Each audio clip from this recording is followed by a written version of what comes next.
that was shit. that was shit. Like, we won, but that was shocking. I'm happy to be through, but shocking performance. Boring. Painful. Absolutely abysmal. Abysmal from 15 minutes onward in that game. No quality, no passages of play, no style, no leadership. The distinct lack of quality tonight was just horrible. Now, I'm happy to go through. I'm completely aware that you never play 90 minutes of perfect football. It's a rarity. It's like rocking horse poo-poo. But tonight was just dead. It was dreadful. It was awful. I nearly fell asleep twice.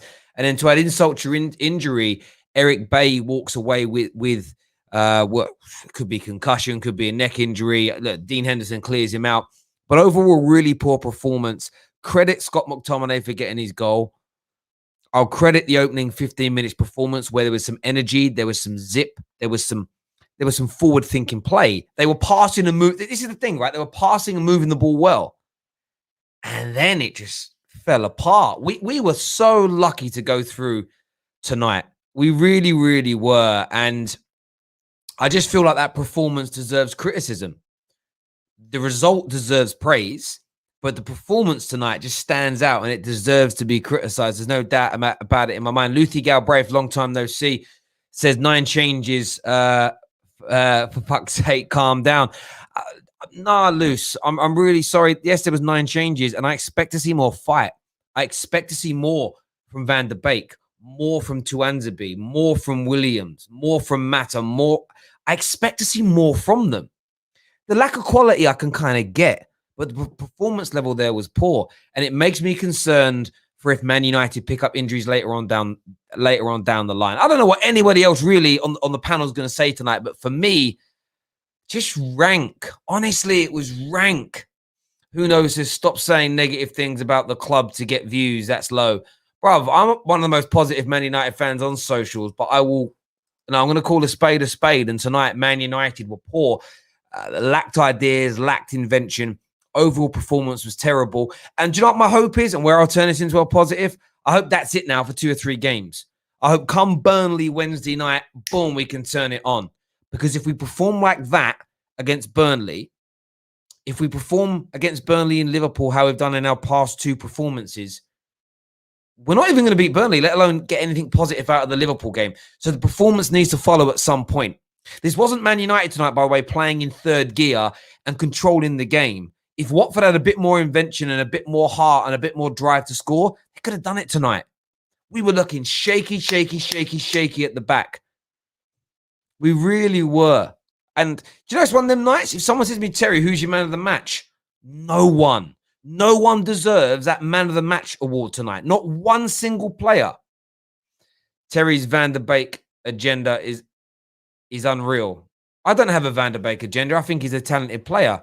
But I thought, barring his back heel, I thought he was average tonight. The agenda is for people that rate him and don't want to say anything negative. He's poor tonight. 5 out of 10. 5 out of 10. Where I give him leeway is that he has no rhythm of game. But I expect more. It's a championship team. I expect more fight, more desire. Didn't get it.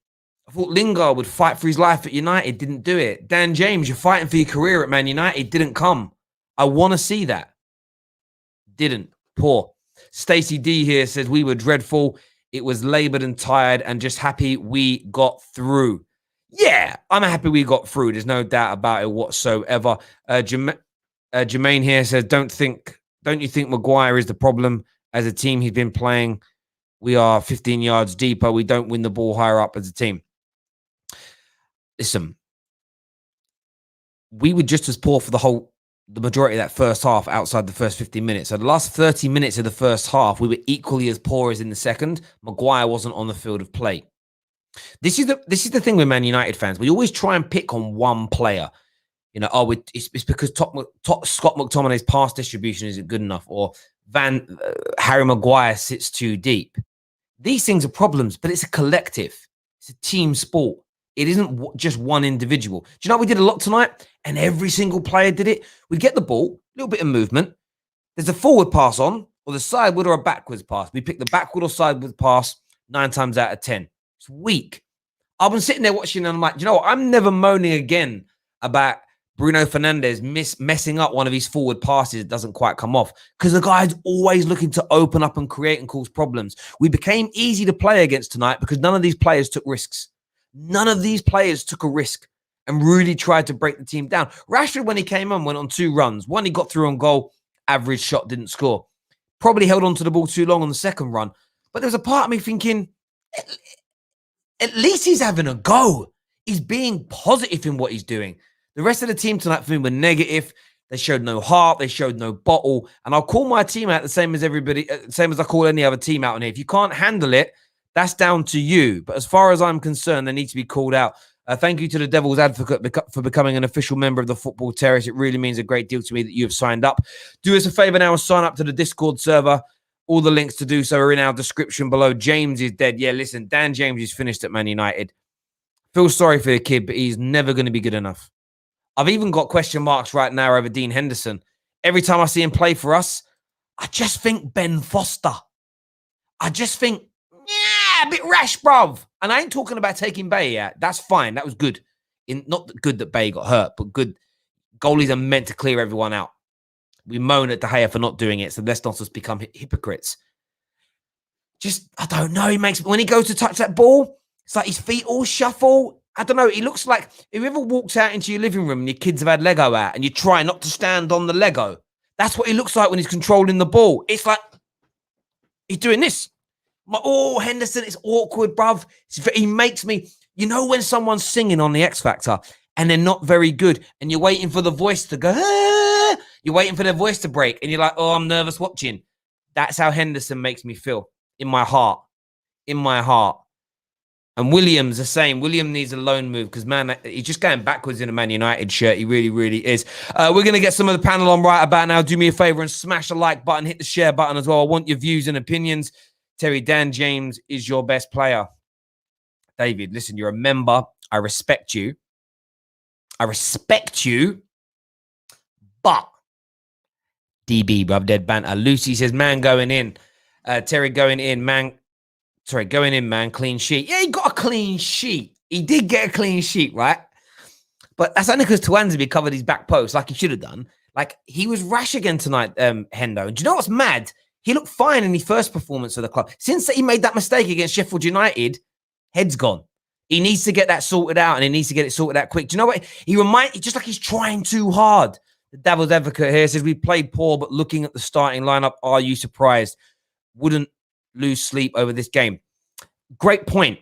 That's not quite what I'm saying, though. I expected fight from these players. When you're on the bench, or in Lingard's case, you're not getting in the matchday squad, you fight.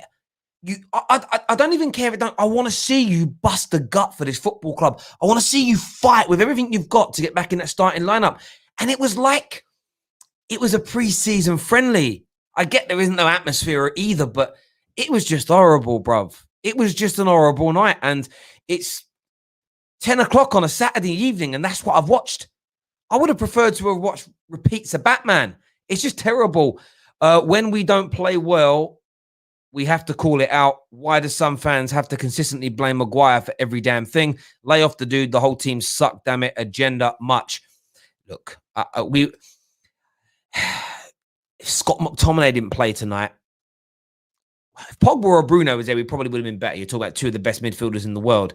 But if it was Fred and Matic that started, or Matic and Van der Beek, it would have been as bad. If Maguire hadn't come on, I don't think it would have improved that much. We always like to pull out these people. Terry, this is whose fault it was. You're right. Terry, it's Pogba's fault. When Pogba tries a take on long passes, Man United fans want 2-yard passes. Not me, bruv. Not me. Not in the... Look, I don't want man trying something intricate on the edge of his box all the time. But no, you need to try cutting edge passes. You've got to think forward. I hear you on that. Let's get the panel involved now, though, ladies and gentlemen. Like, share, do all that jazz, all that mumbo jumbo. Let's go.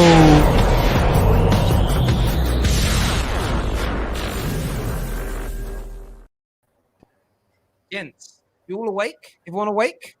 Are we here? We're here. Okay. Cool. Great I'm gonna launch, go with fellas. Alfie first because Alfie's. I'm looking at Alfie to cheer me up here, bro. What did you make of that display from Man United tonight? Terry, what did you expect? What honestly, what was it? Were you expecting 9 changes and it to be like this? We're gonna be the Man City of Tuesday is gonna turn up in a Man United shirt and look, I get it, man. It was a championship team, but you know, there's that thing. It's called the magic of the FA Cup, where little teams just turn up. Well, it could have been.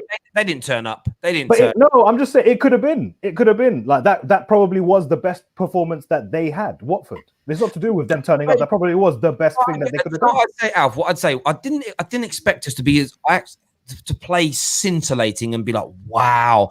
It was the fight. It was the forward thinking. It was trying to make things happen. I expect my squad players and my reserve players in terms of the next in line to come on and try to make things work. In the opening 15 minutes, we did it.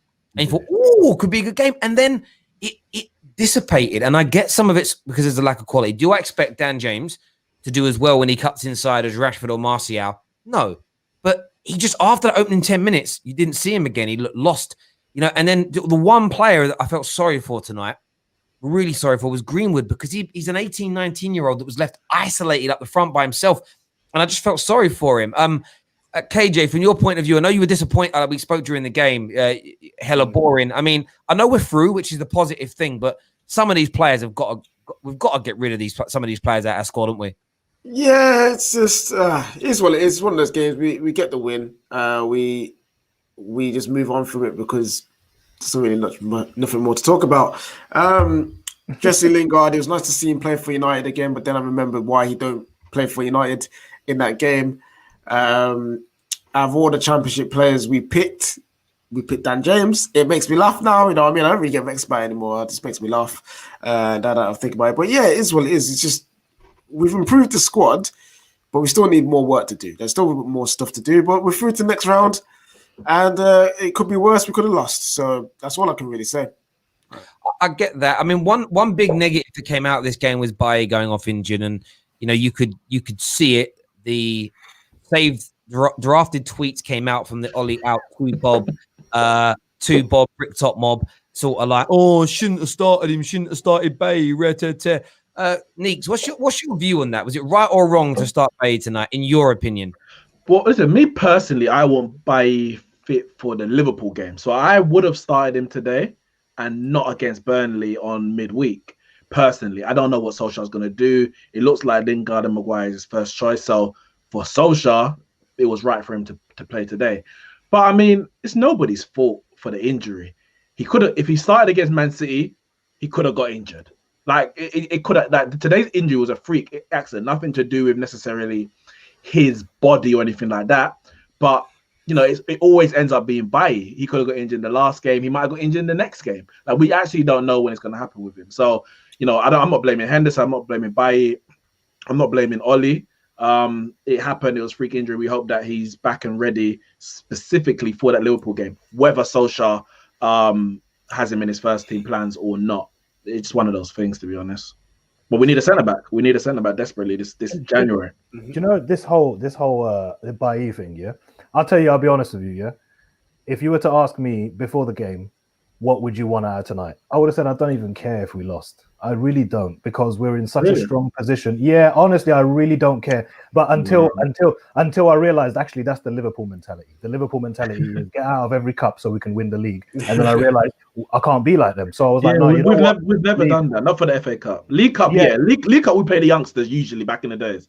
But exactly. FA Cup, so it's a major trophy. Exactly. And as I said a couple of days ago, I would rather we rest Bailly for those 3 games, City, today, and Burnley, and have him fresh for Liverpool. He is by far better than Maguire, in my opinion. A superstar. He's everywhere. He's so everywhere that he somehow was in the back of or in the front of, you know, he's everywhere. Yeah. So that's why I want him in the team. I want him in the team. And it's like, you know what? Sometimes you just have to put your hands up and be like, is it fate?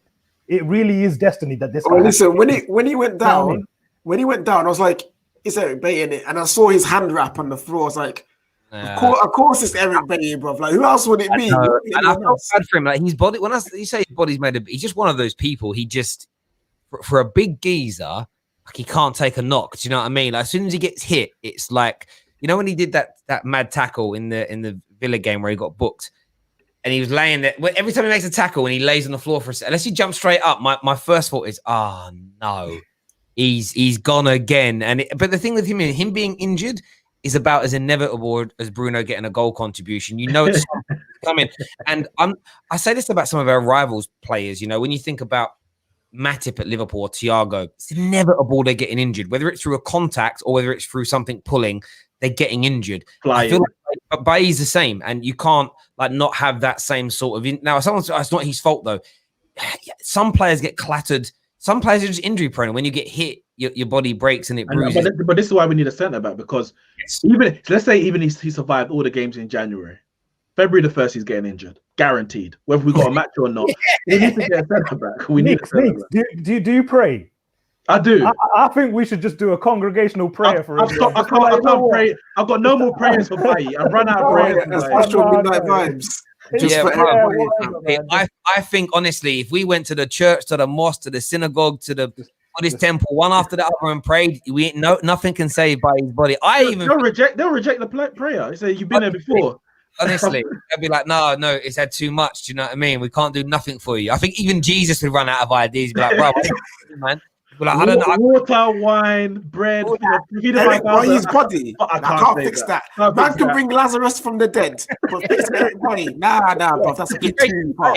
My body, after getting beaten, walking across through a street and crucified, was in better condition than Eric Bailly. So I can't be clapping for him, bro. That's how bad it is. It's terrible. I'm sorry for offending anybody, but I don't care. Can we talk listen, honestly, my religion, I can say what I want. Can we talk about Donny of the Beek, bro? Please. And we need to talk about Donny of the Beek, man. Can we? What do you want to say? What do you want to say? I want to tell you, listen, I know people have been like, De Boer is coming out, bro. You know what? I hate it when people outside of the club come out and start talking about our players. Go away, bro. Go away. Stop talking about our players. Stop causing this ruckus. Stop causing internal beef at Manchester United. We're trying to come on the rise. Why are you out here talking about some Euros and Ollie should do this, bro? Go and do he's one. The manager of Netherlands, bro. I don't care. Bloodfire, go away, bro. Let our player be our player, bro. What is this, bro? What is this, bro? No, I don't like it. And then look, when you start pressurizing a player like that, yeah, the player's going to start thinking about his nation. You know what I mean? And he's going to think, maybe I should have a word with the manager or whatever. I'll be honest with you. I think Donny today, he had moments where he looked kind of good, yeah. And especially when he started, you see, like every single time he was trying to coordinate the play, he put his hand up and he was like, go that way. But then the ball went the other way. I get it. He didn't have the one or two partners that he needed, yeah, to be able to execute the way that he wanted to play today. But this is the thing with which is, I'm not gonna say it's unfair. It's football, isn't it? Everyone, you know, it's a dog-eat-dog world in the end. We're talking about the players. You have to fight for your position, and you know, some players make it here or there, they don't. I have no doubt that he will make it, but what I feel sorry for him, I should say, maybe, is that he always or generally ends up playing with this quality player around him because he's in the cup games or the second team, or you know, we've already qualified through that or qualified through this. But we see, you know, he plays with Mata at the edge of the box, and you see those touches. But then, you know, 2 minutes later, he's trying to do that with Dan James and Scott McTominay, and it's like, well, if we had more time with a Pogba and a Bruno and even a Mata, the Mata's good. But then a Martial and Rashford, you'll see him do it more and more. When he's out there, he looks very lost until he's next to a one Mata. Other than that, it's like I think that's a lot. What didn't help Donny tonight is two things: no rhythm because he hasn't played enough games, and equally you're not surrounded by the level of quality that's needed. And I even think super chat here about Scott McTominay scoring. Saying Ollie looked like a proud dad. Look, I was happy with Scott's goal. I think Scott led the team well tonight. I think defensively he did some good things, but in terms of his midfield play, I thought he was bang average. That's not going to help Donny van der Beek being next to. And listen, I'm an advocate of Scott McTominay for the level of player that he is. I don't think he's near a Pogba or a Bruno level of quality, but tonight overall, I thought he was a 6 out of 10. I'd give him a 5 if he didn't score type thing. I did think, by the way, Maguire getting the armband back when he came on, I thought was a bit hard. I don't know why. There's you know why? Because it's just stupid. Just leave it on him. It's the FA Cup game. It always happens. When I know it always happens. It's like it's an FA Cup game against Watford, fam. You don't need. I know. You don't need to get it back to Maguire, fam. No, man. Listen, you lot will fail in the army, bruv. What are you talking about? when the captain comes on, you give him the band, bruv. This ain't the army, bruv. This is he's a captain. Maybe the captain comes. I know Aaron's gonna hate me saying this, but I love sentiment in football in certain areas where it's needed. Like McTominay talking to the referee when someone's getting booked ain't changing the course of the game, bruv. Like, it's not. This is what I mean by everyone can be. You know, when people say, I want Bruno to be the captain. Bruno can lead without wearing an armband, bruv. Like, he does lead without the armband. Being the captain of a football team isn't the same as being the captain in cricket, where you actually help pick teams and stuff. Like, it doesn't really matter. It's about your leadership. You just have duties of shaking the referee's hand and saying heads or tails. That's your only job as the actual armband captain. It's about how you lead. I just like Scotty wearing it. It was nice. But yeah, I feel a bit sorry for Donny if we go back to him, like, because he needs to run the games now, but it's hard to get that run of games with the quality of players around him. I want to speak. Go on, KJ. Take your point. Yeah, talking about sentiment, yeah.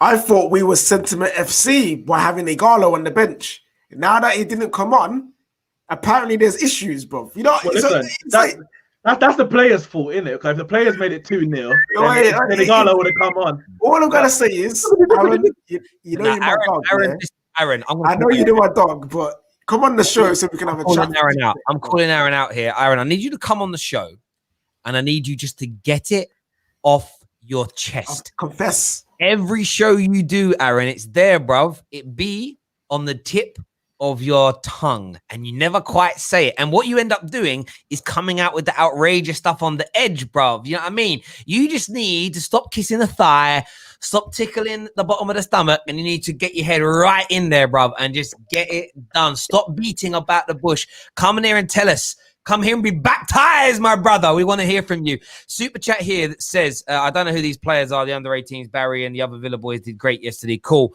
Especially as they hadn't played for almost 2 months. United have to take advantage of Liverpool's poor form and confidence. Really good super chat. It's a really good segue because there ain't much else to talk about when it comes to tonight's game.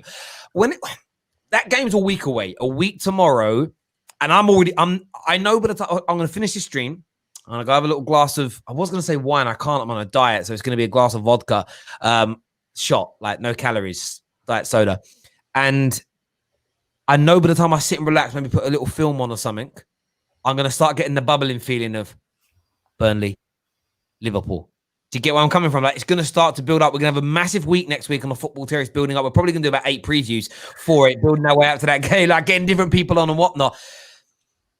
Have the last 2 performances, KJ, made you more or less nervous about this week ahead to go top of the league and try and stay there by the end of next Sunday? Are you more or less confident and nervous going into the week?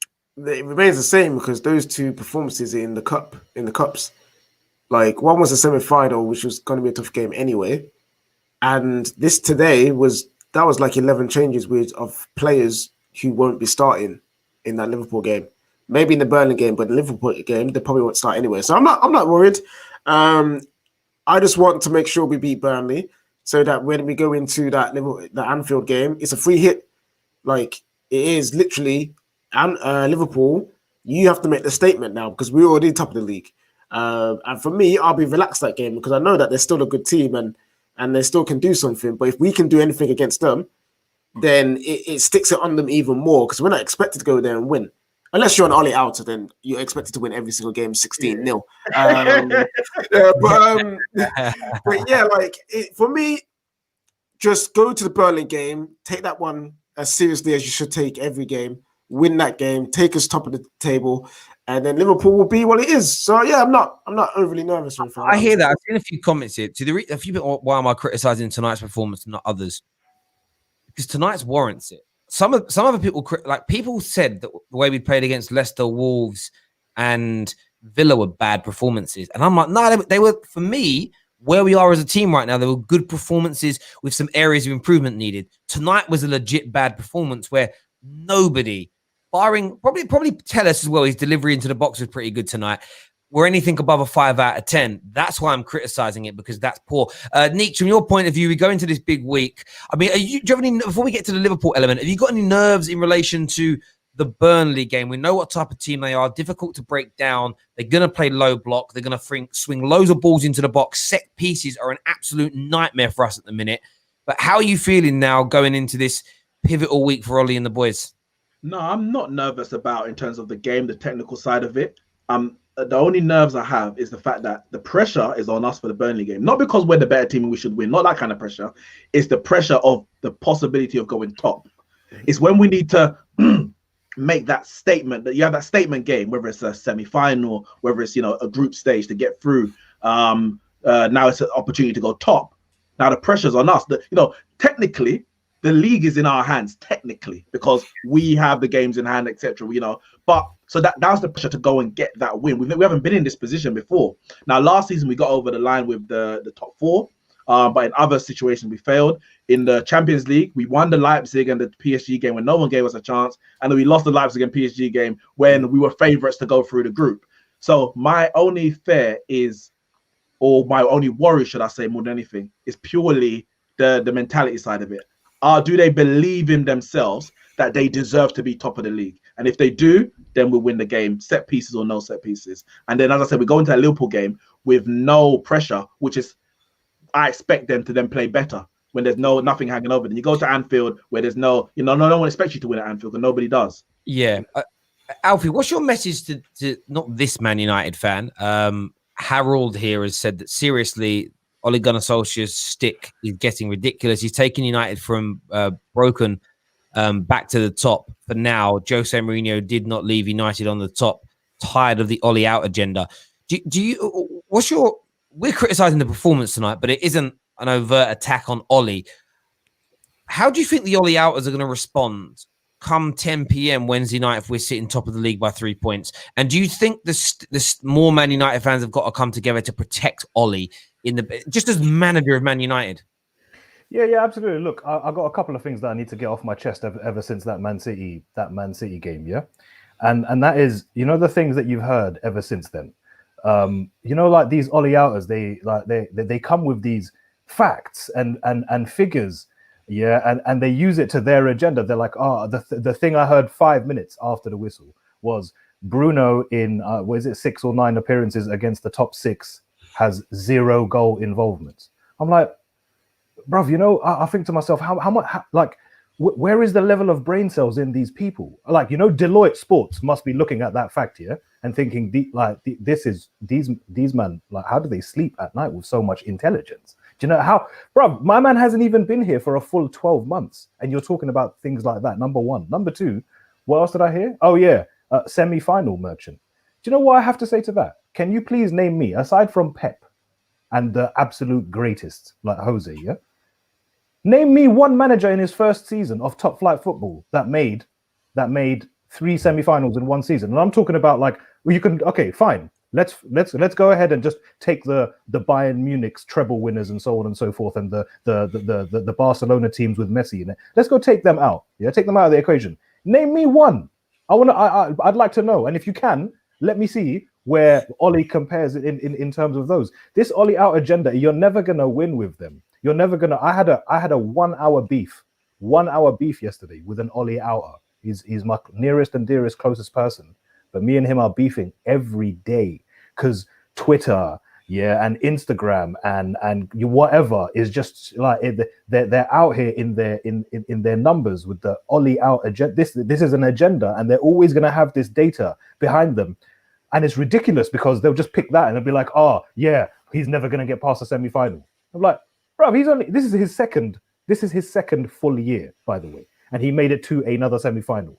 Do you know what I mean? Like it suits you when you can. I've heard them say, how dare you compare him to Fergie? And I'm like, I'm not trying to compare him to Fergie.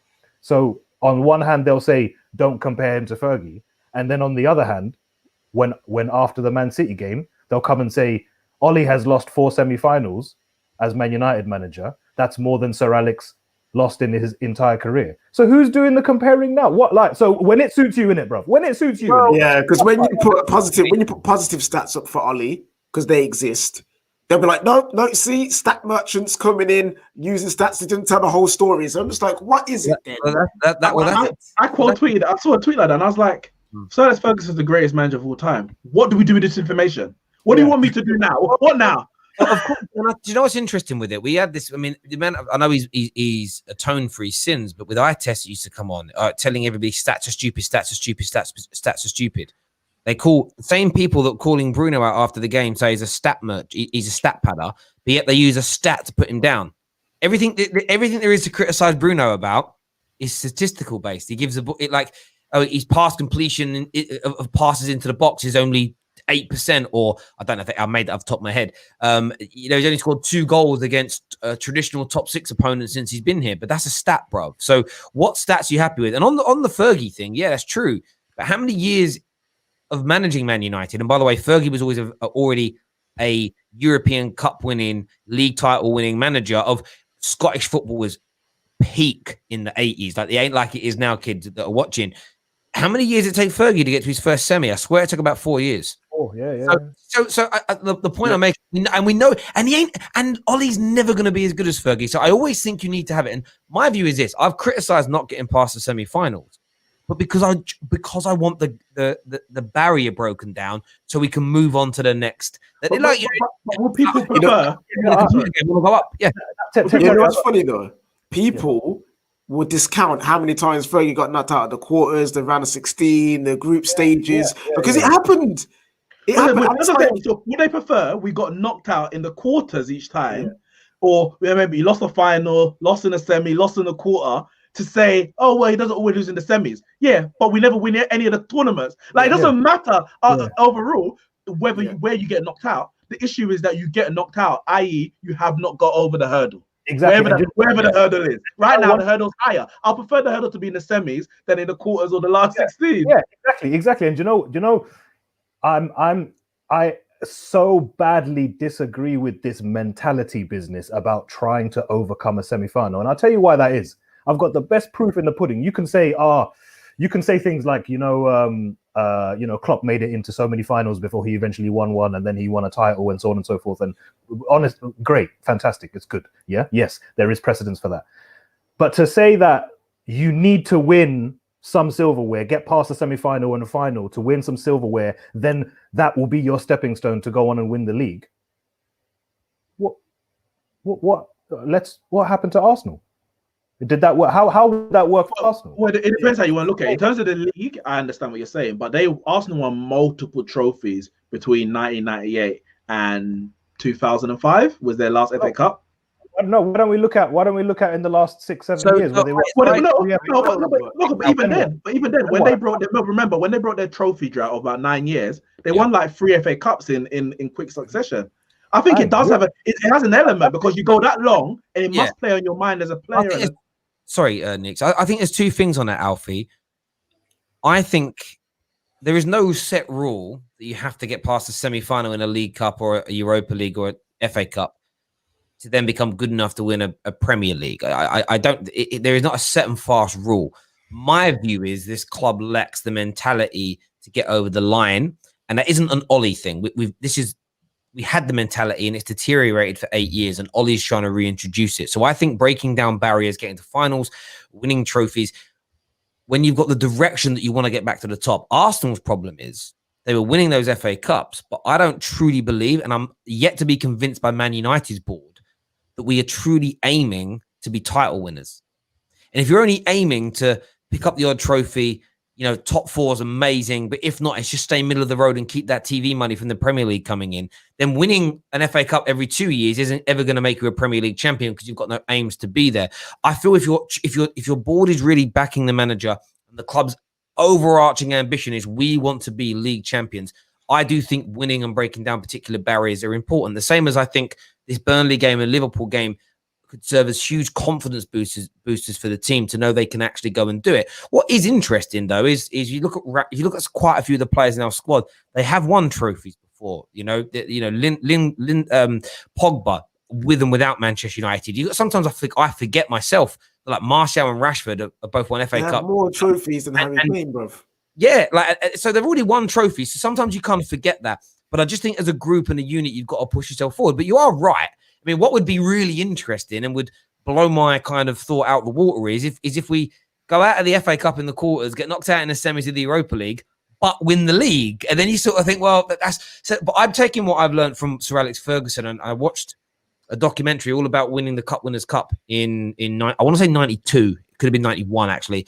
Isn't it? Maybe, yeah, very long time ago. But Yeah. I watched a documentary about it, and it was like an interview of Fergie then. It's sort of all behind the scenes, and he said, I was just chatting to. He mentioned someone's name who's like a director, and he goes, I've said, Fergie was like, I think we could go on. This could be enough now for this team to go on and win the league. I think it will give them enough belief in themselves. And a few of the directors and people behind the scenes were like, really? He goes, yeah, I think they're getting the hunger for winning, and they want it more. And boom, next season they went on to win the league. And that's why it's always been in my head that it becomes contagious. But for it to become contagious, the club needs to want those trophies with as much hunger. And with Arsenal, with all due respect, I don't think that's something that the club has wanted properly for a long time. And look, I'm not overreacting like a lot of the Ollie outers where just because we went out on Wednesday, that's it. Write the season off. Yeah. Write it off right now. But the thing is, we know with these people, yeah, that even if we won the Carabao Cup, they would be upset. Like if we had got Brentford in the final, they would have been like, oh yeah, but it was only Brentford. If we had Spurs and we only won 1-0, it's like, oh yeah, but we only won because Harry Kane had a bad game and it was only one goal. And it's just like they just don't like Ollie. I think some people, yeah, some group of our fans actually just hate United. But because the whole loyalty, I can't switch football teams, they're just not going to do it. Like, because there's some fans you can't win.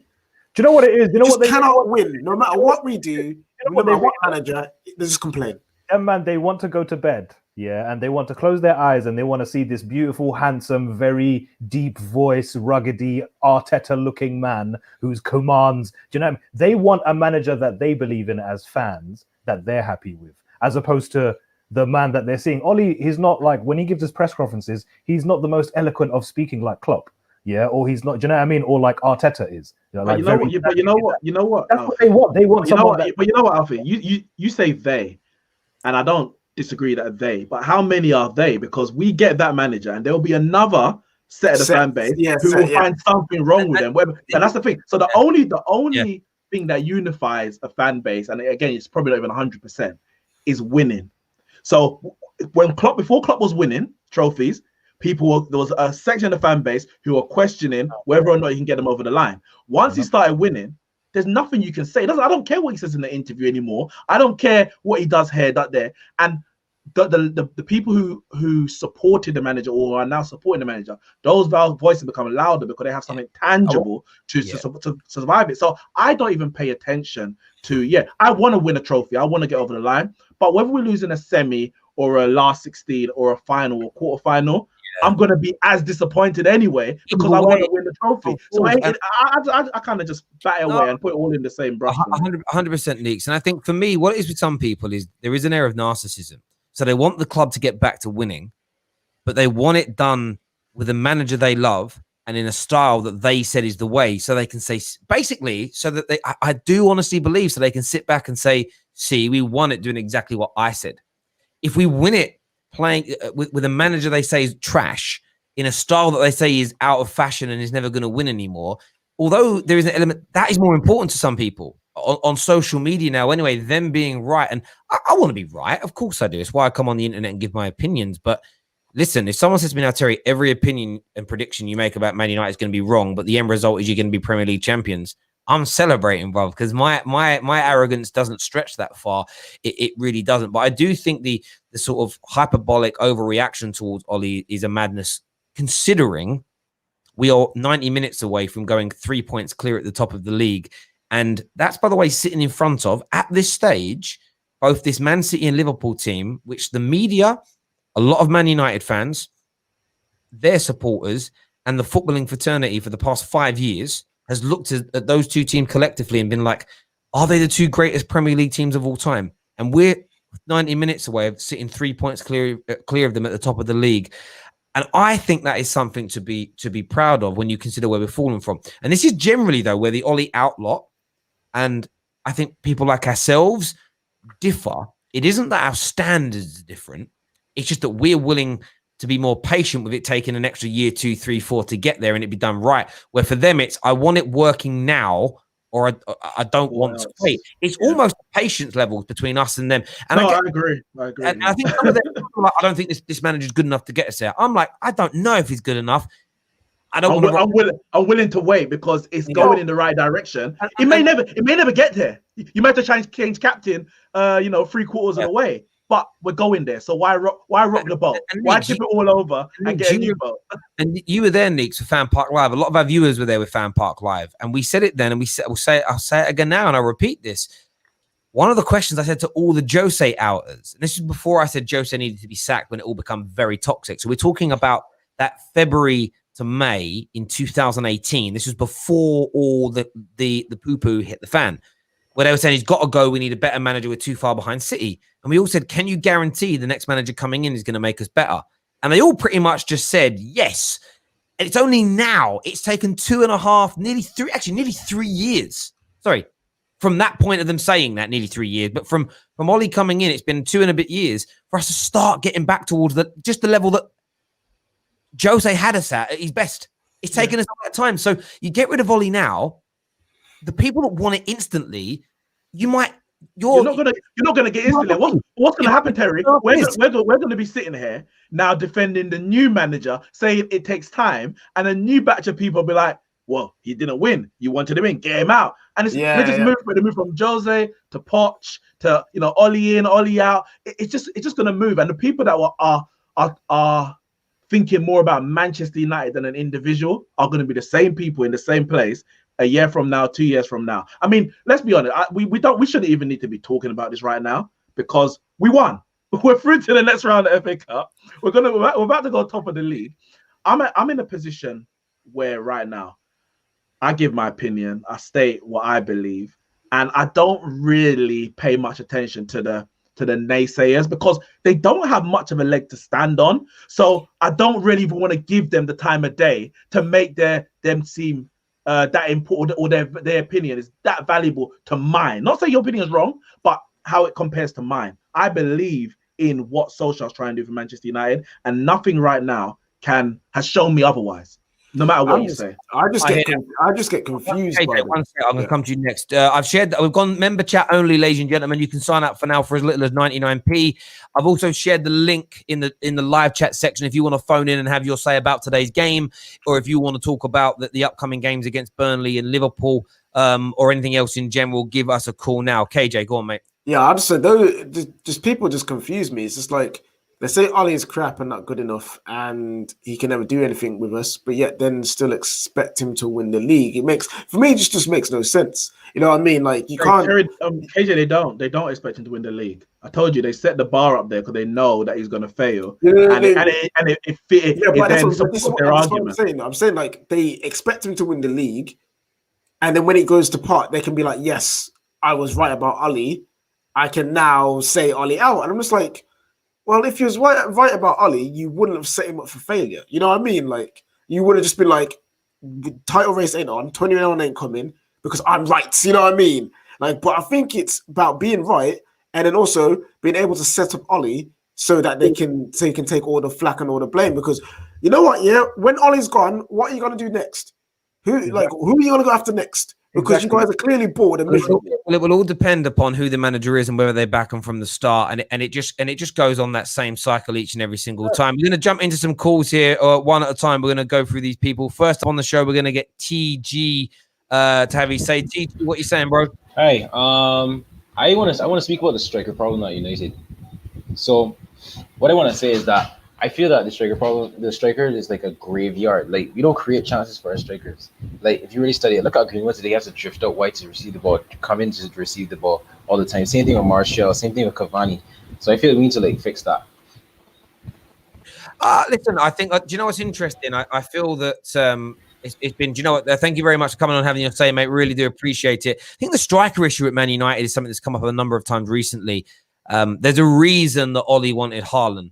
That's all I'm like. There's a reason he wanted that. I think Cavani's come in and done okay. Listen, Martial's been played there for a couple of a year or so now. Is Martial a fraud? No, I don't think Martial's a fraud. I've said this the whole time with Martial, and I do flip on this. I admit. I just think he's better out wide. I just think I prefer seeing him play out wide coming in. When I see him dribbling at people, he's one of the best in the league at it. As a number 9, his hold-up play is good at times, but he doesn't have.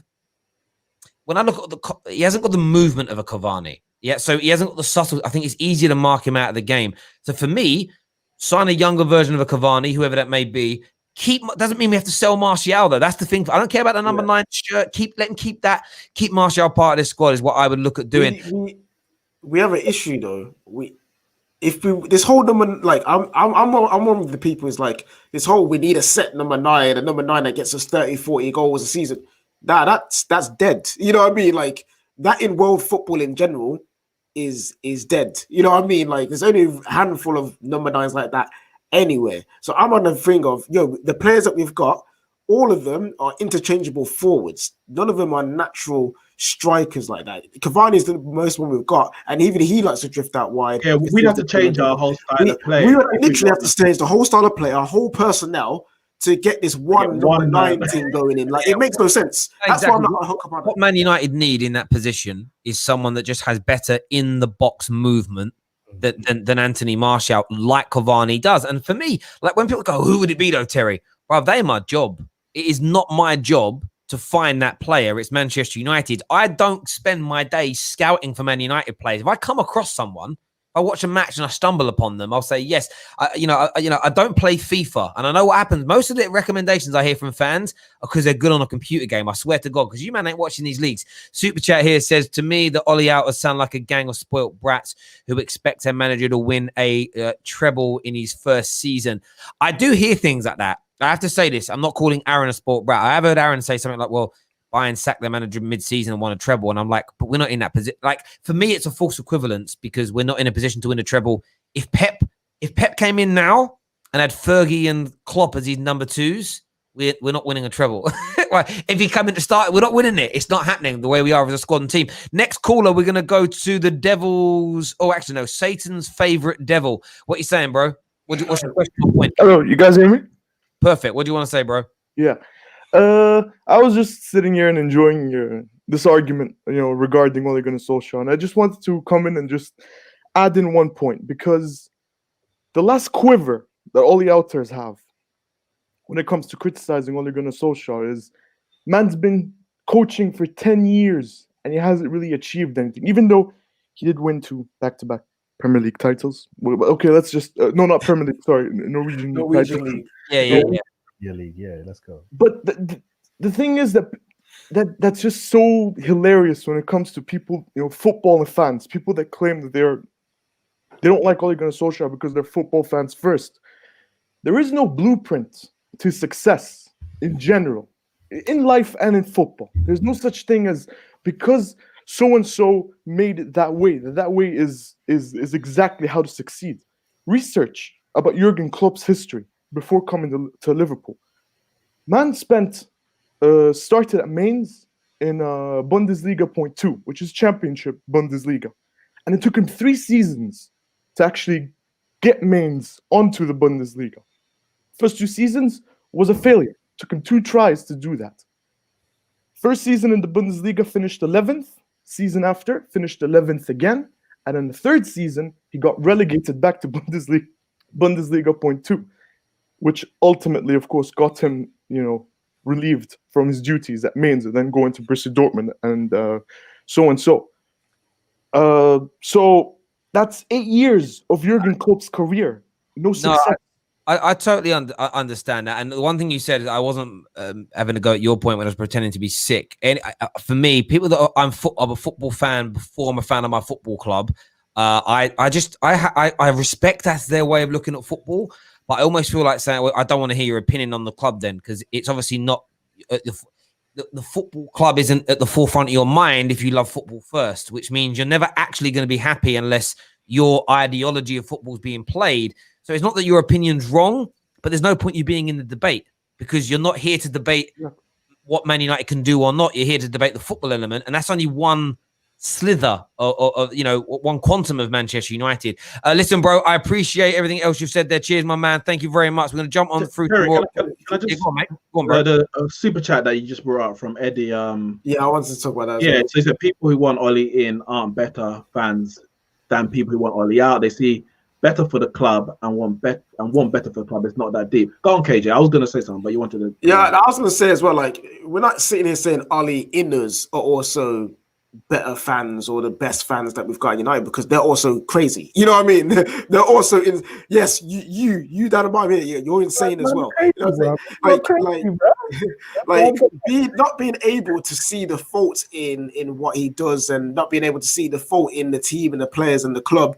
That's also an issue, because again, it's an extreme version of what you shouldn't be. You know what I mean? So we're not sitting here saying Ollie inners are any greater or better. We're just trying to say that what Ollie outers do is a bit ridiculous, but on the same side, so are Ollie inners. You know what I'm saying? And on top of that, because I agree 100% with what you said. On top of that, it's about having a balanced view. And when I say that, when you say Ollie out or Ollie in, support it with something.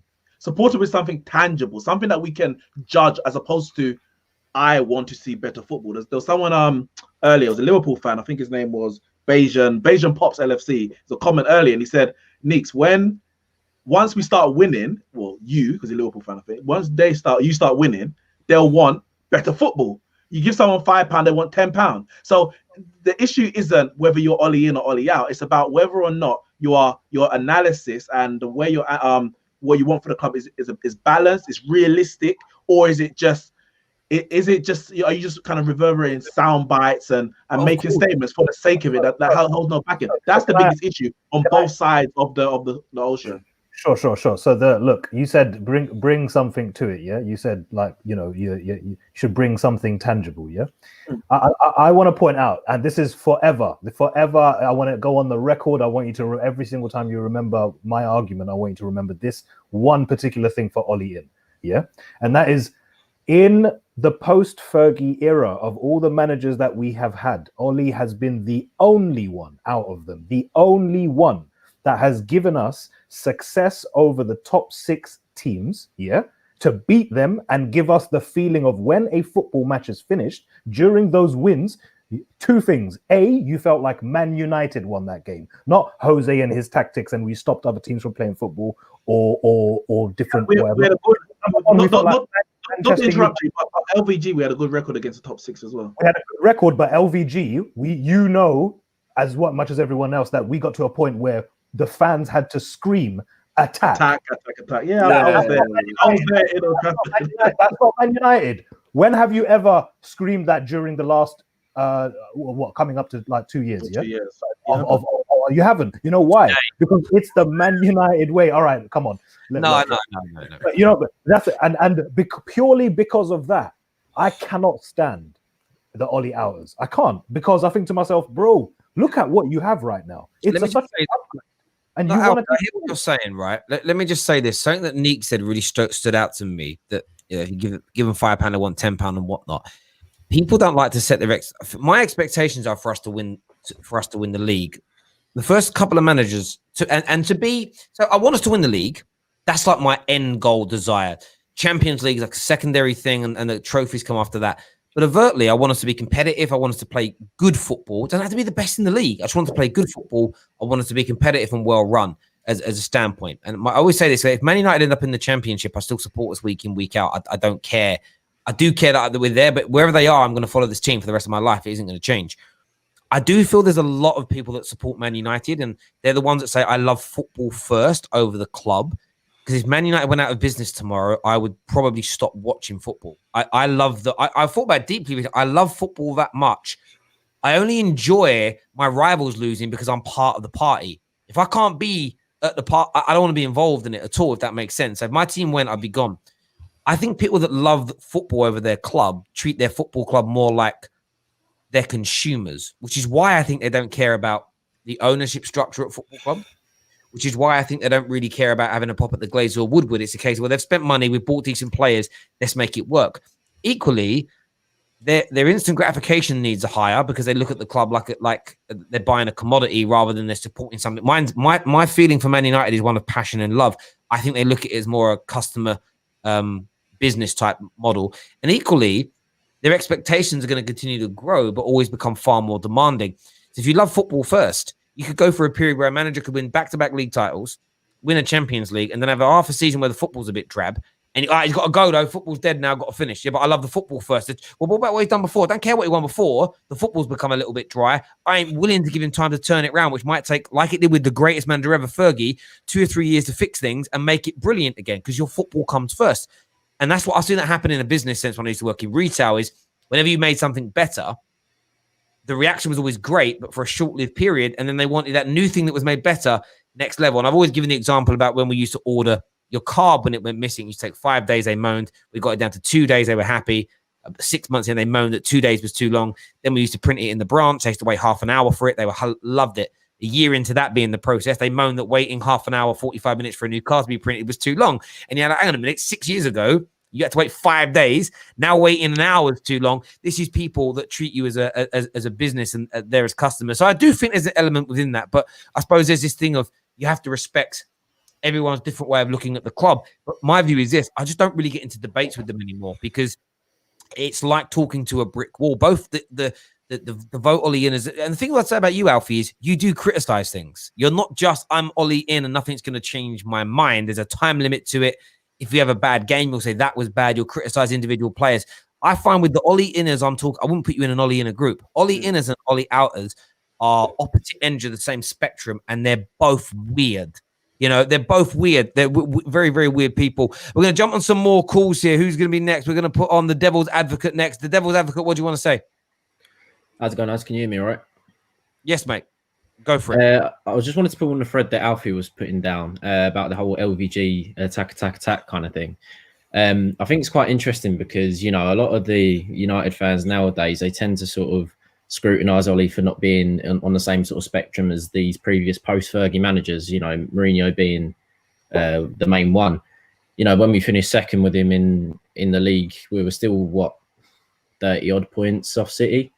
And, you know, some people say, oh, yeah, Ollie's just a PE teacher. He's nowhere near the heights of Mourinho, sorry. But for me, what I see in this attacking football that Ollie's putting down, it's something to get behind. And I think that all fans should, you know, put their agendas aside and realise that we're actually building something here for the long term rather than just a short-term, you know, high-profile manager. Like this is it, because it was before you go, Nick, I just want to say, I remember when we came second. And people used to say that was the most fraudulent second place in the Premier League history and that. So like, this is what I mean. And now we're doing revisionism and saying, see, well, Jose got a second, we should be better. But I thought that was fraudulent. I thought that was a fraudulent second place. So again, I think we look at, people use examples, you know, Bayern got rid of their manager and won the treble. Chelsea sat their manager every 2 years and they win trophies. But we talk about standards of Manchester United. Well, look at the history of Manchester United. Is it in our history to sack managers every season if they don't achieve the exact expectation that you put? Or is there more to it? So where do our standards start and stop? Do we set our standards now based on other clubs? Or do we still have a standard, a philosophy of what it means to be a Manchester United player, a Manchester United manager, an employee of Manchester United? I still hold those because I grew up through that. That's me personally. Maybe others didn't. Maybe others were watching other leagues and then jumped on the Man United and said, well, let's do how other clubs are doing. I don't know, but that's not the way that I would like my club to be run. And that's why I've never been on the bandwagons, of LVG out, Mourinho out, because I want the long-term success. I know it's not always possible, but when I see it, I'm going to get behind it. Sorry, and there's three things on that. One, Bayern Munich have the ability to sack a manager and go straight into a treble because there is a long-term plan there, and they just slot head coaches in to run, to coach and pick a team. The rest of that mechanism is run impeccably. Of course, there's mistakes and they buy the wrong players, but if the manager they've got now, Flick, left tomorrow, even if they instilled the wrong manager, they'll still be in a good position because the club's run well. That's one thing. Second thing is the Chelsea model. Chelsea won back-to-back league titles with Roman in 05-06. Since then, 06 is 15 years ago. They've won 3 league titles. So they're averaging 1 in 5 since. I don't think these current Man United fans would be happy with 1 in 5. And equally, the gap between those league titles is growing. So it was 06, so it was 4 years between the 06 and 010. And then there was 5 years between 010 and 15. I didn't realize that's 5 seasons. And then obviously you had only 2 years between the next. So the only time sacking a manager has instantly gone from not winning it to winning it very, very quickly was Conte. Like you had literally a 1 season gap. Outside of that, the Chelsea model, now it's approaching 4. Now it's approaching 4 years. That's approaching 4 years. It's an absolute myth that Chelsea sack managers and the next one. I think we all do this. It's revisionism. I fought it. Or Chelsea sack managers and the next guy that comes in win the league. That's not actually happened very often at Chelsea, but we believe it does. They've won League Cups and all these other ones around in between it, but Man United fans are not happy with that. And the third point that I would make to that is you're right, KJ. People said coming second was fraudulent, 80-odd points, nowhere near. We spend too much time focusing on the other teams. Now, you do it for banter, and you sometimes credit, they're great. If we would have just kept our energy, the board would have 110% backed Jose Mourinho. I believe, this is an opinion, not a fact, I believe we would have been in the position to strike on City's dip, and it may not have been Liverpool. We moved out the way by starting again with a brand new project, and that's my thing, right? Because we don't have a club that's run like Bayern Munich, like Man City, like Liverpool are trying to create, where eventually you just take a manager out and slot somebody new in. Every new manager comes in, you start again from scratch. Sometimes it goes right, but there isn't that many examples of it operating that way when the club's run well. And most of us admit our club isn't run well. So I understand people not thinking Ollie's good enough, but just to get rid of him now and go to Hague or Poch when he was available, the guarantee of it just working instantly, there's very few. Terry, when I heard just before New Year's that sack Ollie now and getting a manager to win us a title, I was done. I was like, there's no argument. Because who sacks a manager who in the middle of a title race? Who does that? And you see, that's the interesting thing as well, because obviously I feel like with a lot of the United fans, they're trying to search for this new Sir Alex Ferguson, and it's an unrealistic expectation. No, there's only so many good top level managers out there, and there's not really anyone that's reached the heights of Sir Alex Ferguson. No, but the thing is, that's the thing. This is the thing, though. They don't want another Sir Alex because you already hear it saying, we need to start with this whole Sir Alex sentimental business. We need to clean slate, do something fresh and new, and just go and win. They don't care about the legacy of the club. That's one of the issues. They just care about winning. And you don't care about that tapestry and what the club is. A lot of the same ones that are this current Ollie out group, they're also the same people that hate the passion element. They hate the sentiment element. They hate the history element. And they very much hate if you say things like the United way, they hate all of that. And it's because they don't love the club intrinsically. The club, they're customers of it. They're just like, no, I want the club to give me. They pick Man United, in my opinion, for it to give them, it gave them a social status. I'm a Man United fan. It's and we've all done it. We've all been abroad. Say our football, we chat with some local. You might be in Turkey, might be in the States. You mention Man United, and they're like, they know who you are. It's like, yeah, we're Man United. And that's half the anger. They can't take the banter now. Listen, but now when you go abroad, can't even go abroad. Thank you for coming. No. Now when you go abroad, you're like a Man United fan. Yes, they have to start. It's not too good right now. But we're gonna have Kieran on the show next. Kieran, what you saying, mate?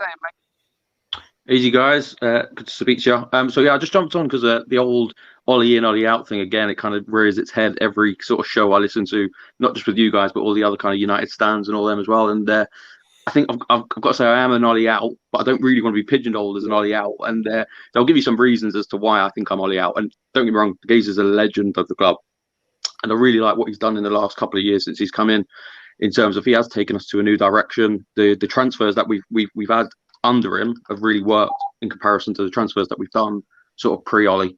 But I'm of the opinion we're the biggest club in the world. We shouldn't have, and this is not just against Ollie, this is against the coaching staff as well. We shouldn't have these guys learning on the job. Michael Carrick, Mike Phelan, who was in Australia for how long doing whatever he was doing, Kieran McKenna. What do these guys?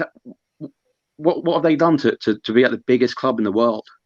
We shouldn't be, they're learning on the job. And for me, I still don't think we've had the right manager since Sir Alex. I think Moyes was never a right fit. He was always kind of an Everton, West Ham level. LVG, bit of a dinosaur, never done the Premier League. Jose, I think we panicked because Klopp had gone to Liverpool and Pep had gone to City and we took too long in moving on Moyes and moving on Van Gaal that we let the best managers go to our competitors. And it was like, we need to find someone to try and, bit of a kryptonite. We'll get an anti-football man. Did you have the view on LVG and Mourinho before we hired them, or is that after because of what happened? So with LVG, I was quite excited, but I realised quite quickly that it probably wasn't the right fit. Mourinho, I knew straight away was never going to be the right man for the job. But again, like I said, we if anything, we've given those managers too much time. Like I said, when we need to be a bit more ruthless and a bit more cutthroat. And again, we've just done it again with Poch. And like I said, I really want to be proven wrong. I think Terry mentioned it before I joined around,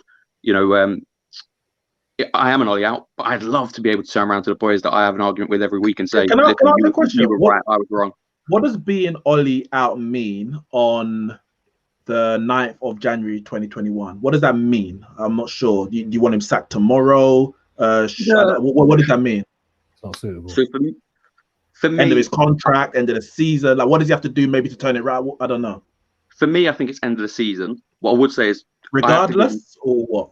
No. Obviously, we'll see how the season goes. I think for me, at this stage, he's been there 2 years, and yes, we're in a title race at the minute, but this is a very weird sort of title race and weird season. So we're. Wait, let me finish. I want to carry on. Say, yeah, of course. If we beat Burnley, we go top of the league, but we're probably 2 or 3 losses away from being 5th or 6th. It's a really tight, top 9 at the minute. I think we're about 4 or 5 points off 8th or 9th.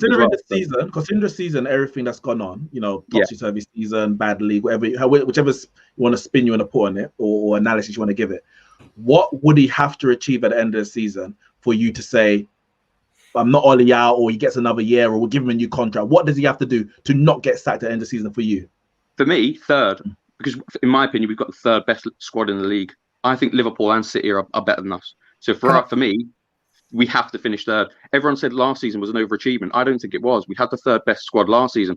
People forget he just had such a terrible start that because we came down off after lockdown and done so well, we should never have been 15th in the league to begin with. But so you've been Ollie out. I guess you don't believe we're gonna finish 3rd, or at least at the beginning of the season you didn't, because it's Ollie in the job, I guess.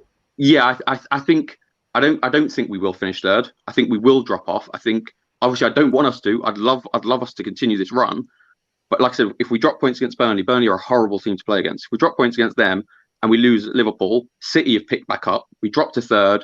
Like I said, we are 2 or 3 losses away from being 5th, 6th, maybe even 7th. We're also, sorry guys, but again, and I understand your points, and I think you make fair points, and there's something tangible there. And it's again, when I talk about Ollie inners and Ollie outers, I'm not talking about people like yourself. I'm not talking about people like Rance. I'm not talking about people like Aaron or anyone like that, because there is Rance is unequivocal. It's I don't care if we win a treble, I don't want him in. So he's kind of very open about it. I'm talking about these people that just they won't even tell you what Ollie can do to change their minds, or if he does something. So you've sort of said, finishing 3rd. So if Ollie was to finish 3rd this year, say 82 points, 5 points off 2nd and 8 points off the top of the league, would that be enough for you just to, and this is what I suppose it's this, what would he have to do for you just to give him another year, another 2 years where a few bad results and going out of a tournament wouldn't make you just, I got to go. And I think that's the bit for me. And I've done that in the past. So I'm addressing my own self here of just flicking and going from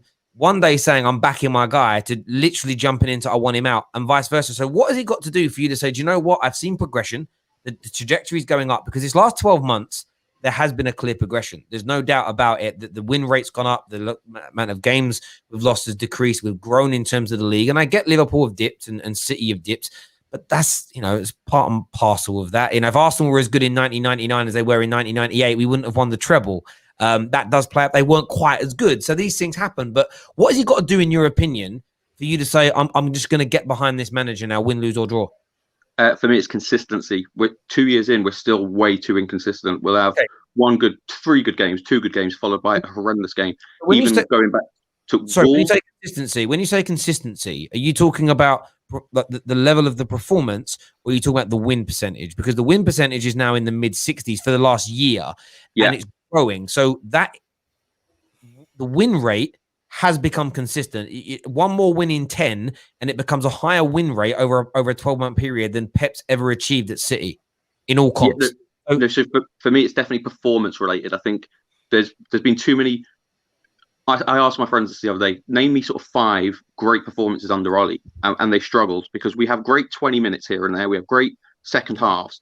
You can't keep conceding, going 1-2-0 down and expecting to come back.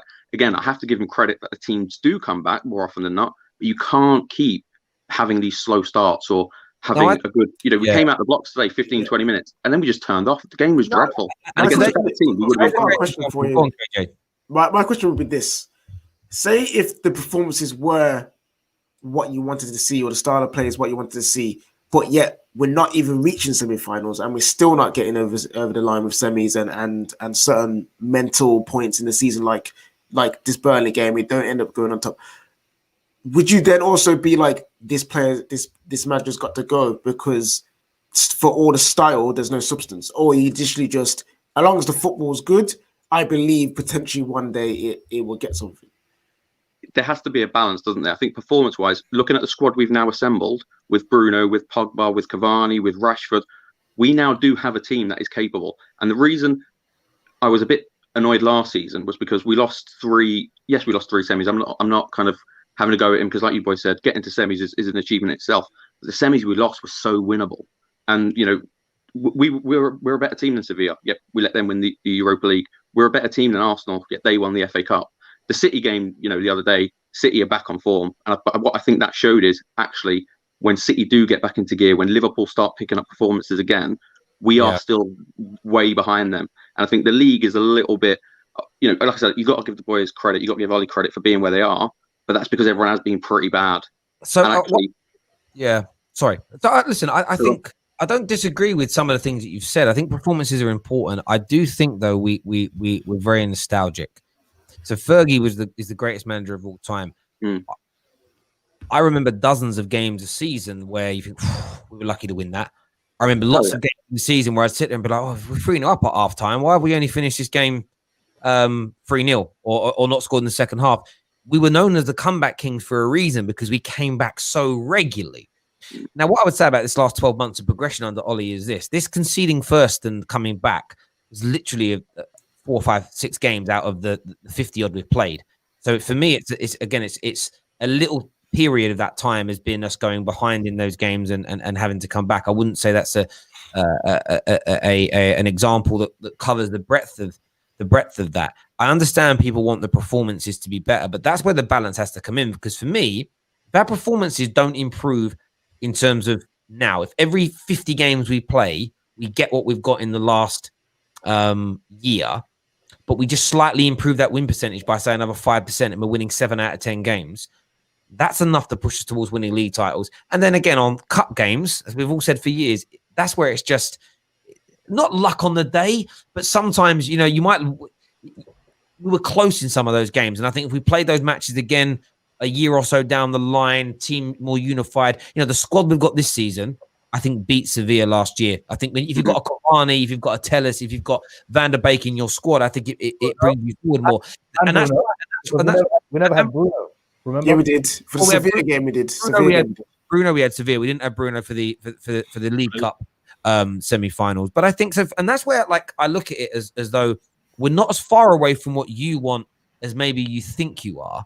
I think we're a million miles away from the Ollie out mob, where it needs to be almost perfect every single match. Because I can just promise people that there is no team that does that. When you look at a rival, I was searching for the word earlier because I don't know what it is, and I was Googling some really weird things. So people go on my computer, it's like, and I Googled what's it called when you like other people's things more than yours. And I think there must be a word for it. There must be or a sort of medical, psychological kind of thing. I don't know, statement for it, where they talk about where you view other people's items or other people's, you see someone else's dinner and it looks more tasty than yours, but actually it might not be. I sometimes feel we do that. We look at Liverpool winning games. It's like, oh, I win every game easy. Listen to the Liverpool fan reviews. They don't think that. Listen to City, even when City were killing it, but listen to their fan channels and they'd be like, got lucky today. And so I do think we live in cloud cuckoo land when we think we're going to, so if we get the right manager, we're going to have 38 games in the league and only twice are we going to say we were bad today. I still think you're going to have 15 games a season where you're like, we were either lucky today or we were really poor today or we got beat back. I just think that's natural. I really do think that's a natural thing. And we need to almost temper ourselves to that, because I think we're sort of looking back at the way it was under Fergie, and we're revising history too much. I think a little bit anyway. I'm gonna ask you 2 quick questions, and then I'm finished. Are you part of the Are you part of the resistance? Definitely not. What, you think the Glazers are cool? Oh, sorry, that resistance. Yes, no, they're the biggest issue. Them and Ed are obviously bigger issues than Ollie. Yeah, you can get any manager in, but working under these settings, it's going to be difficult for any manager to succeed. I completely get that. Yeah, we're not talking about the pro-Trumpers in America right now. We're talking about, bro. So sick. That's great. And then also, you're part of Vibes FC. Part of Vibes FC. What's Vibes FC? Oh, yes. You're new to the channel, isn't it? No, sorry. What with Ollie's Vibes FC? No, my Vibes FC, bro. Oh, sorry. Yeah, no, I am a bit new to that. I'm going to defend Kieran looks like he's married. I can see it on his hand. I think Kieran has a normal 9 to 5 job. So when your show starts at midnight, this man's in bed because he got work in the morning, bro. Like that's 100. One more thing I will say about Ollie as well, and again, a bit of rationale as to why I still don't think, or I'm a bit wary on whether he's the man or not, is because, you know, when we do go down, or when things aren't going right, he looks clueless. The camera pans to him. He looks like he doesn't really know what he's doing. He makes the changes too late. Now, come on, boys, I bet even you boys, as Ollie in, I bet you look at most team sheets and go, why is he playing? Why is he not starting? All right, watch this. And why are we still doing zonal marking at set pieces? No, listen, Ollie's not perfect, 100%. There's things that are questioned. Substitutions are one in terms of the timing. Like, for example, the Man City game, we were 1-0 down. Yes, there's a lot of players who are not playing well. So you're like, who do I take off? But you know what? Just bring on someone. Change something. Yeah. Why bring on Van der Beek with 4 minutes to go at 2-0? What were you expecting at that point? So he's not perfect. You know, Fred should have come off against PSG.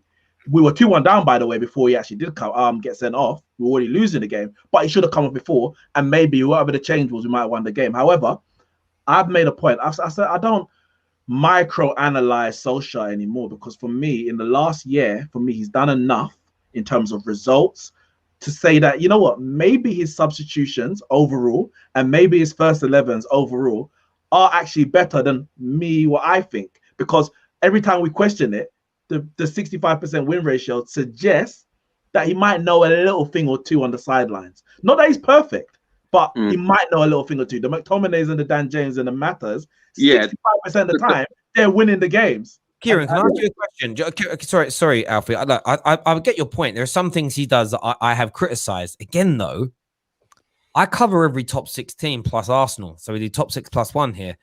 I criticise things that Pep does and Klopp doing games. Like, why did he do? Like, recently, I've questioned Klopp a lot and gone, why is he moaning about his squad not being fit, but he's barely making subs or not rotating his team enough? Now, if that was Ollie, because the thing is, mate, I think because you care. And now, by the way, what I will say about you is I don't put you in the Ollie out mob. Just listen to you talk. You spoke about Ollie with decorum and respect. You're not calling him a prick, a wanker. You're not being nasty about him. And that's my issue with the majority of the Ollie out mob. They're disrespectful in the way they treat him. They talk about him like he sexually assaulted their mum. Do you know what I mean? It's like, bloody hell. Like, you ain't got to be violent with it, with your words, but you're vicious, not violent, vicious with your words.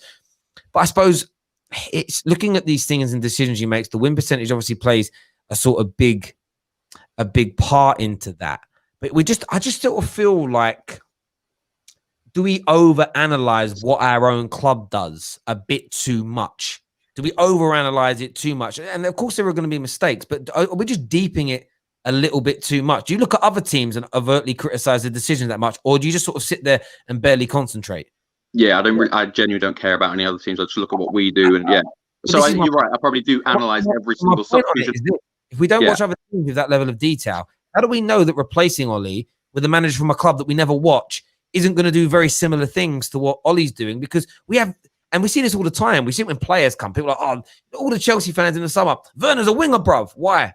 His heat maps have him out wide. That's because you don't watch him, do you? Like, and I think, and that isn't having a go at you, mate. That's just in general. I feel like we often do this in life. The grass would always be greener on the other side. And historically, every time we've changed managers, there's been a dip before it's got better again. Even with Jose, when he first came in, his first season in the league was worse than LVG's last season in the league. We finished sixth. Yeah. And I think that's my worry. And my last question for you actually was going to be this, though. if Ollie wins the league this year, you discredit it because Liverpool have gone backwards. I wouldn't discredit it. I would 100% say, fair play to him. And obviously, you can't sack him after winning the league. What I will say is this league is a lot poorer than it has been over the last few years. And the points you will need to win this league is going to be akin to when Leicester won it. So you're going to need to win less games this year. Not saying it's easier, but you can mess up more this season and still win a league.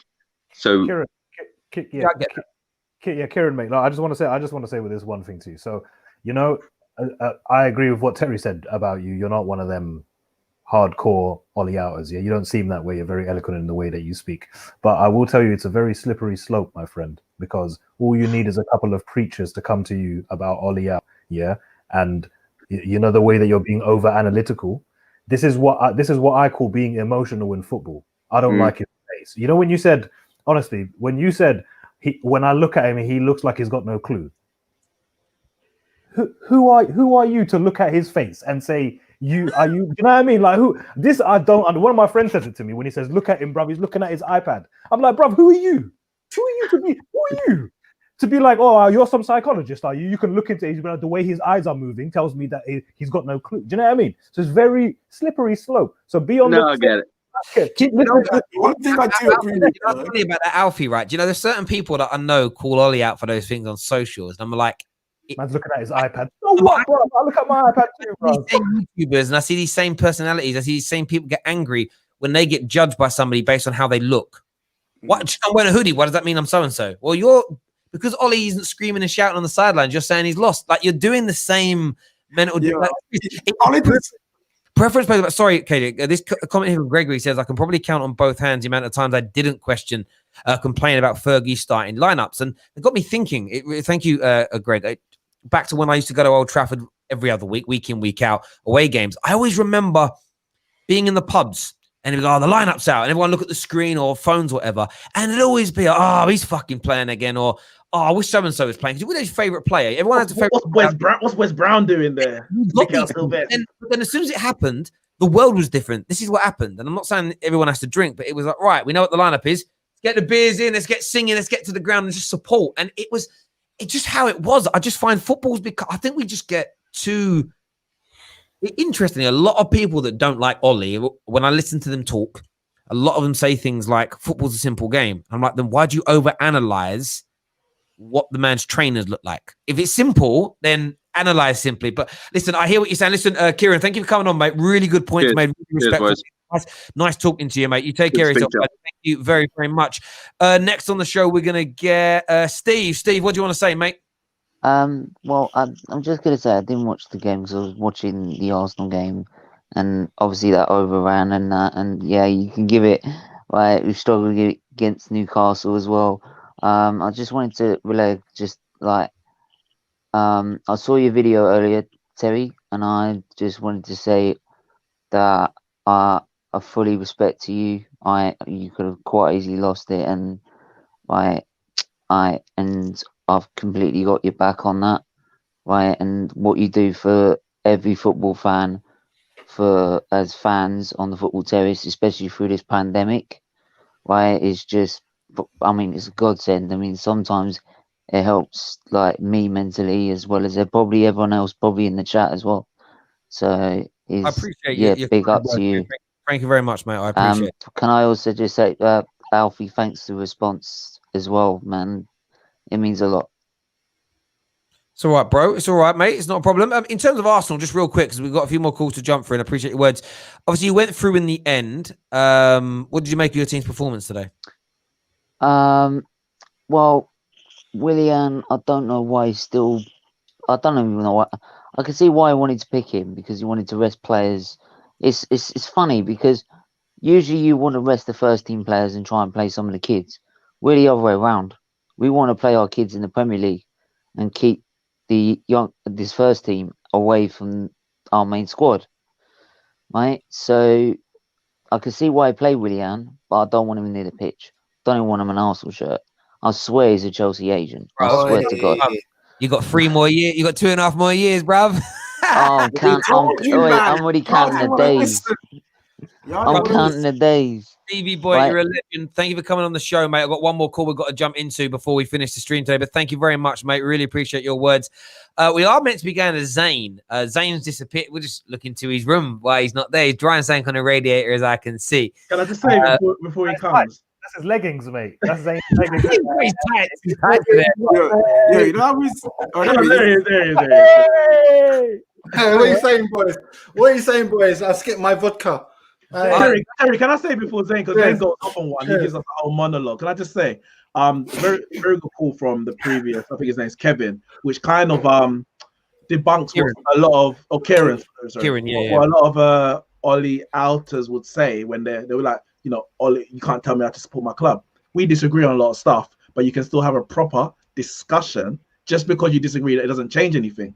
But what some Ollie outers try to do is say, well, you've got lower standards for the club. But what we said at the beginning, what you said, sorry, at the beginning, which is what I've kind of taken from that debate, it's just about timing, being more patient for one thing or another. He wants, for example, top 3 this season. And if you're not 3rd, then it's not good enough. Whereas I might say, well, you know what, 4th is not a sackable offense. So let's go another year. How much have we closed the gap? I might look at other things to say, and you know, some people might say we have to win a trophy this year.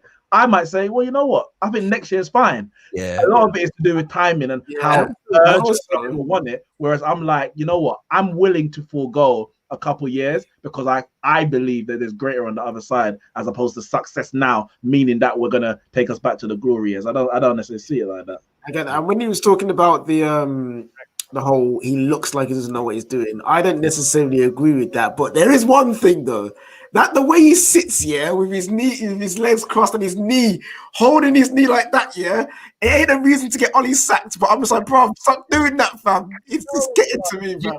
I do hear you. I do hear you. You know what's mad? If he'd have come in, you know that run he had when he first came in, if we would have maintained that this whole time and come second and won an FA Cup and we were now on course to win the league, no one would care. This is it. Like when people do, like Jurgen Klopp does things that Liverpool fans love. But if he was doing all that stuff to the crowd and everything, but weren't winning, they would have an issue with it. It's kind of how if he was winning, yeah, I bet they'll say, you see, Ollie's so innovative, using the iPad, looking at it from a different angle. Amazing. It's like you're in a relationship. Imagine you're in a relationship, and at the beginning, you know, when your wife's telling you how her day was and everything, it's lovely, you love it. But if you start falling out and, you know, maybe you're edging towards a separation or divorce, you're like, why is she talking all the time? I don't care. I don't care what Tanya was telling her in the staff room. Yeah. When you're happy, you don't notice the bad things as much as when you're unhappy. And so I do get it. But it's like I've said, you're overanalyzing. You know, when it comes to teams, I know you can't treat we all love our club for different reasons. I do think some people treat it more as a transactional thing. I'm a Man United fan. I buy the shirts. I want success. I do think there's that. But there's still an affinity there. There's still a feeling there. It still makes you feel something at the end of the day. But I just try not to. Sometimes you've got to try and put. I feel like a lot of the Ollie outers sometimes. I get their feelings. I get frustrated and I get angry and I want to throw my toys out my pram. But then sometimes you've got to sit back. And my dad said this to me for 15 years. When Fergie retires, you guys are going to go for a big dip. Nah, Dad, you're chatting, bruv. You're chatting. He said, it's going to happen, son. And he just told me, and I ignored him. And then it has. It's literally happened how he said.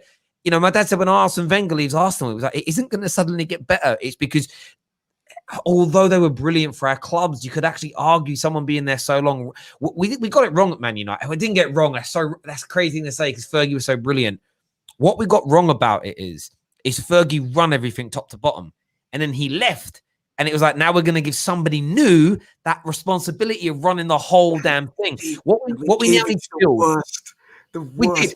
We give it to him, and you got Woodward running it. What this club needs to do, and I think all football clubs need to move into the mold of doing now that managers don't last 5, 6, 7 years, is you've got to build a model that continually moves, and you can just pluck and pull in coaches and head coaches to take you forward in the direction. That's how businesses operate. Like the company I work for, as much as I'm important, if I leave tomorrow, they go into the market and find somebody with my skill set. They'll never find someone as good, but they'll go into the market and find someone with my skill set. Boom. And how many of you worked at big companies where there's lots of people, like they're a massive company? You know, when someone leaves, right? good manager, good team leader, good colleague, right? In the week that they're building up to leave, it's like, oh, it's not going to be the same here without you. A week after they've left, you don't notice. They don't talk to you, bro. They don't talk to them again, bro. It's done. Yeah, business. And that's because generally, I know there's always problems everywhere you go. Those businesses are run well. There's a way of doing it. There's a structure. There's day-to-day things to be done. When you're run awfully, like Man United are, and the system's broken, you bring someone new comes in, you get the little bounce of it being great, but then all the same problems rise again because the feel-good factor goes away. You know, it's literally the definition of papering over cracks, and that's what we've done because there isn't any structure to things. And look, I still don't trust this board in the sense of get rid of Ollie, you build it up wrong again. But it was a really good discussion with Kieran. It was. Zane, I want to ask you, you're the last caller of the night. We play Liverpool next week. Are you worried about playing Man United after that brilliant performance this evening? Or are you looking at it licking your lips? Do you know what? I came on because you guys look kind of depressed today. I thought, you know what? Did you not win today? Because you all look kind of sad and glum. So I thought, you know what? Let's liven it up a bit. From my point of view, I'm going to ask you a direct question. Do you think you'll win on the 17th? Because I'm confident. In the second half, I saw the spark that I was looking for the past 4 or 5 games. So, I was fuming yesterday, but I've had a time to think. A bit of vodka's kicked in, and I saw the spark that I see. Right. So I'm going to ask you a question. No, hold on. No, I need to ask you a question first before you ask mine.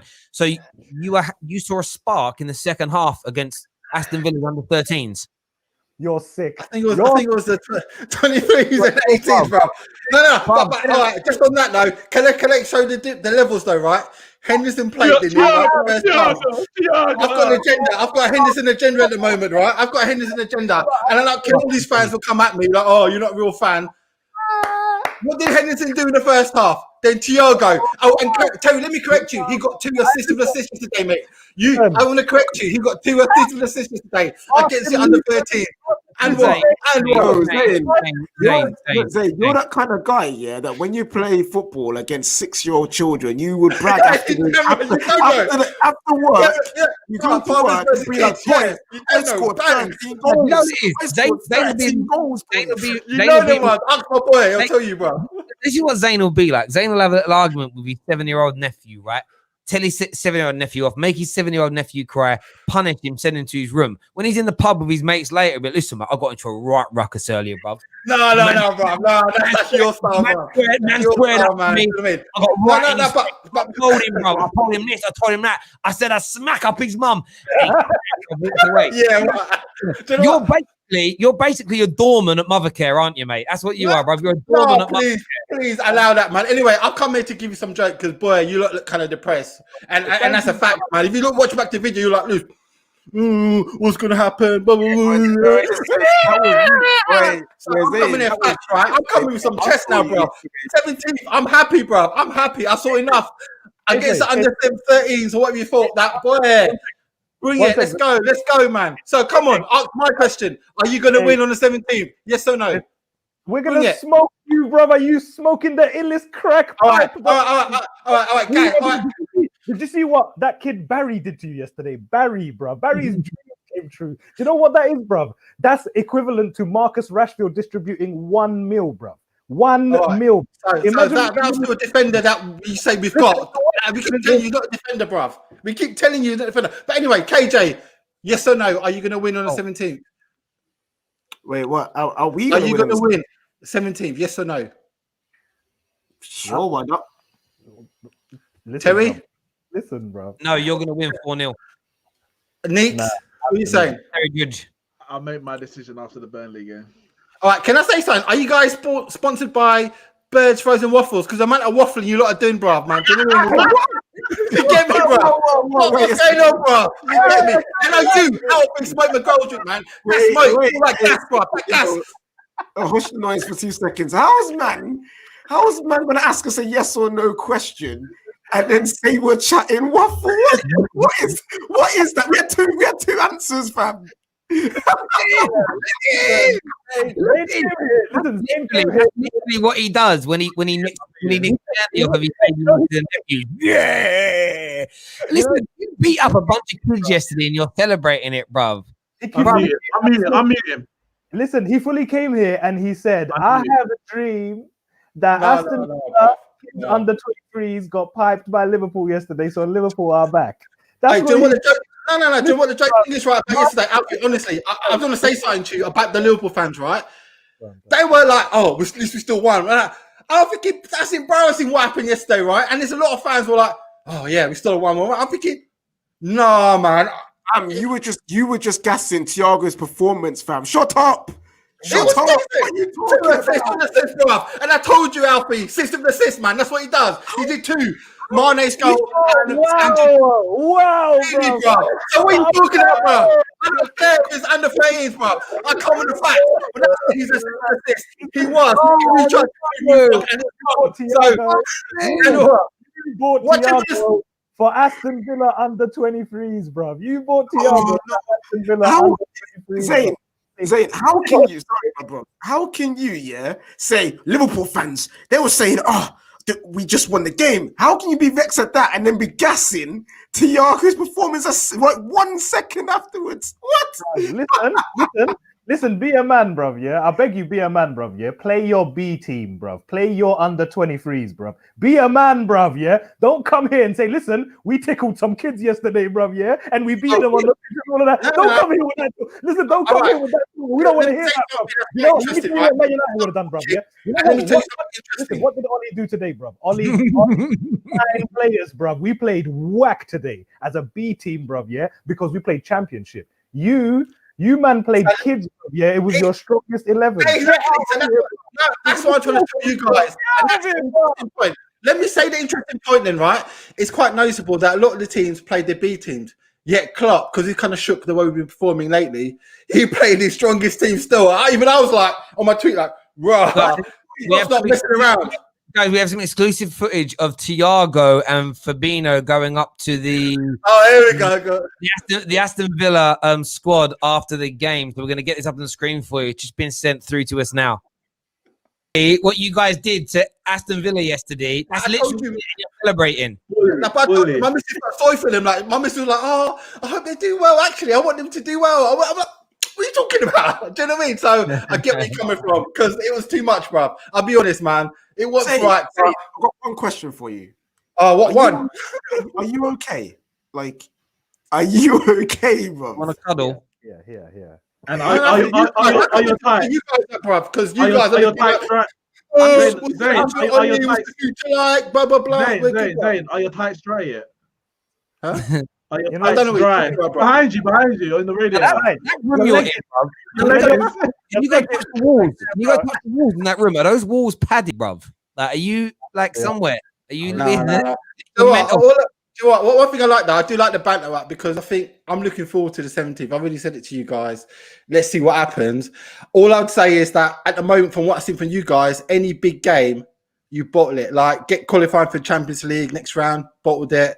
Semi-final, bottled it. Let's see what happens against Burnley. Because again, pressure. Burnley, there's pressure. There's pressure. So let's see what happens in that game. At the moment, stop the noise because at the moment, every time you got a pressure game, you lot flop. You know, you flop FC. You might have to get some rag with, bruv. Get that thing up again. Do you get me? Would you say playing against Aston Villa to go joint? Level points in Liverpool is a pressure game. Mm-hmm. Was that? Would you say playing against Aston Villa to get joint level points with Liverpool a pressured game? Not really, no. You're smoking crack, bro. Go smoke. Pressure is going to the league by yourself. That's a Russian game. Listen, everyone who's tuned in today, thank you very, very much. As always, smash the like and share button. Back tomorrow with more content. I suppose well done to Man United. This was more entertaining than the whole Man United game. And we've been live. That game is on 110%. Until then, everyone, take care. Good.